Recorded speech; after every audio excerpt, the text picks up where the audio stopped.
to the SoCal Sumo countdown, breakdown, all around.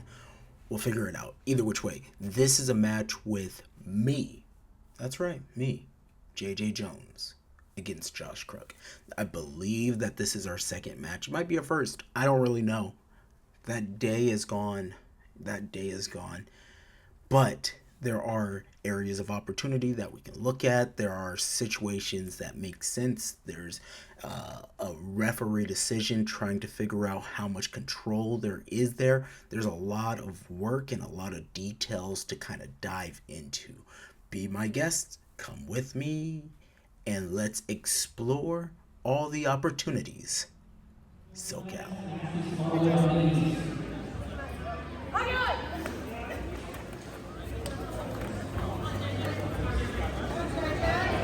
Let's go, JJ.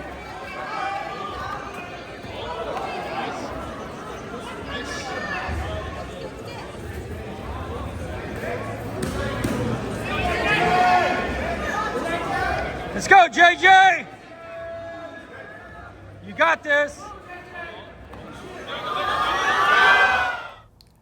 All right, so in this match, again, this is not from the SoCal Open, but that's fine. That's fine.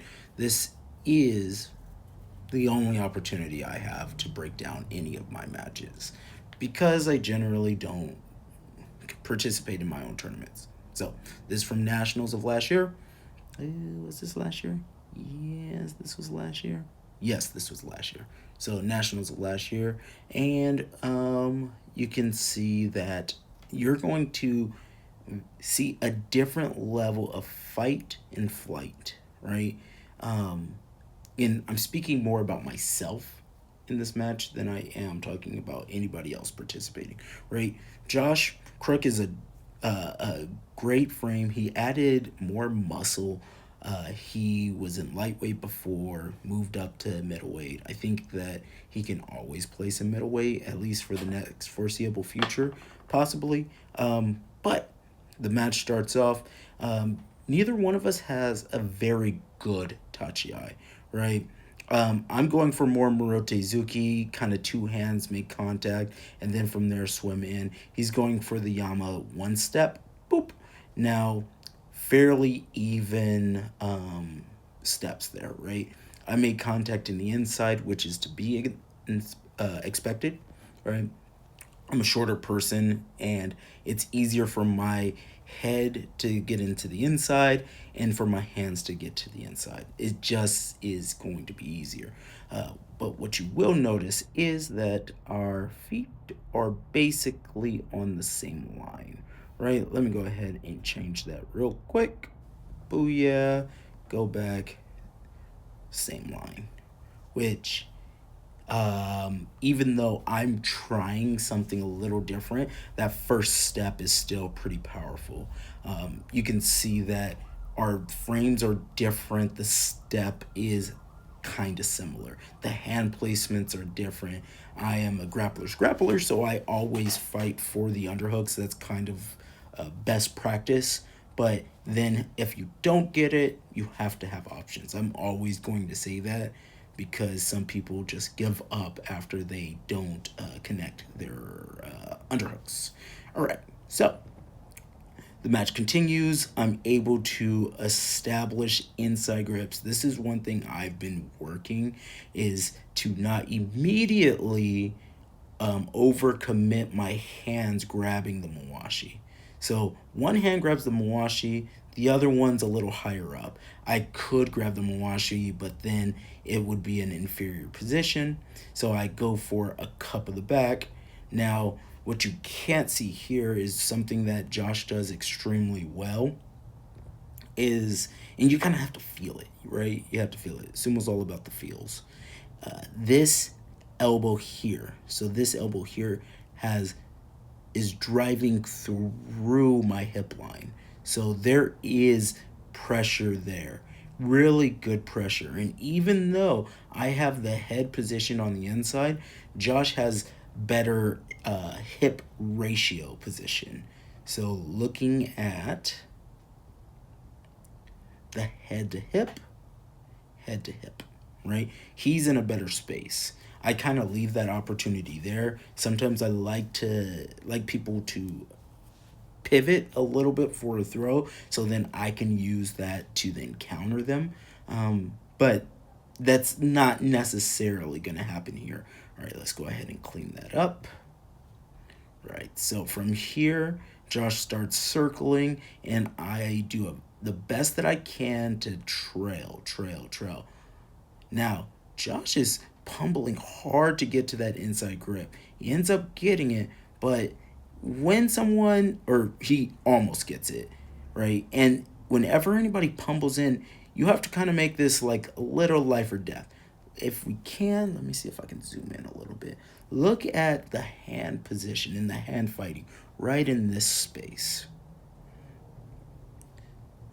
So his hand comes in. As the hand comes in, my elbow is blocking. So I don't want him to get a very deep grip. Now, does this set up opportunities for him? Yes, I'm super glad he did not progress it. So from here, the answer probably would be a Uwatanage, just based on my body and hip position. But he doesn't go for it because he really wanted that right hand inside grip. And that elbow that I'm doing is doing its very best to prevent. Now, generally, I'll try to accompany that with a Maimawashi. You can see my hand trying to get to it. I'm not sure if I actually secure it or not, but I am aiming for it. Now it looks like I kind of got it, right? Which then blocks that underhook. Blocks that underhook pretty well.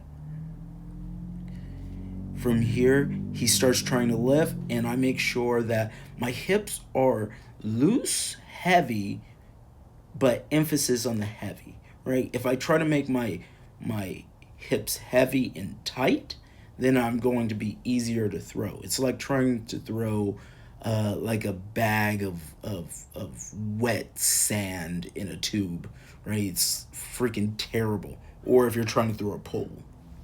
Throwing a pole, even if it weighs a little bit more, would be easier just because it's easier to pivot, right? As you pivot, everything can move from there. All right, sorry, a little sidetrack, JJ. All right, so now from here, I'm really fighting for the head position, but this is where my particular fight and flight come out. So this is no secret. We're in the middle of Ramadan, or towards, I think, the last day of Ramadan. I'm like, I don't really feel like doing this anymore. So I'm just going to get rid of the situation. So what I do from here is I this is exactly what I wish him to do. Be able to pivot his hips out. He has the double underhooks, grab a leg, right? So Josh, in a perfect world, I would have went for 2 legs, but life is not perfect. And Josh knows how to use his body. It's his body that he's had for X amount of years. He knows how to make himself even longer than he actually is, right? Leverage is his friend. So he's super long, super long. So I go for a single ashitori. I start with one arm, and then I'm like, let me just go ahead and double this up. Now, from here, I'm like, all right, just pick him up, make sure his toes are out off of the floor, and then I don't like spiking people, but I definitely thought about it.